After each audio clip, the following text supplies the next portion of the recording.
नुसत्याच म्हशी खरेदी करून आल्यात आणि नुसतंच मोठं बोलायचं, ह्या गोष्टी अजिबात चालणार नाही. अशा काही तंत्रज्ञानाच्या गोष्टी आणायला पाहिजेत की जेणेकरून हा दूध व्यवसाय अतिशय सोपा झाला पाहिजे, सरळ. आता या मुर्रा म्हशी बघा, अगदी निवांत दूध देत आहेत, अगदी निवांत, अगदी शांत आणि निवांत. आता जवळजवळ आम्ही दोघा भाऊ-भावांनी जवळजवळ 6 ते 7 म्हशींच्या धारा काढल्या आणि शिल्लक राहिलेलं दूध हे वासरांना आम्ही सोडलं.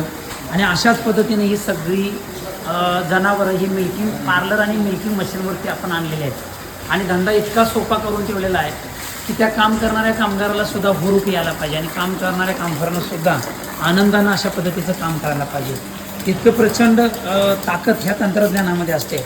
तर मित्रांनो, तुम्ही सुद्धा या दूध व्यवसायामध्ये अशा पद्धतीनं काम करा की गोठ्यात तुमच्या चक्रा असल्या पाहिजेत आणि मालक म्हणून तुम्ही या ठिकाणी जर वावरायचं असेल तर निश्चितपणानं असं तंत्रज्ञान आणावं लागेल.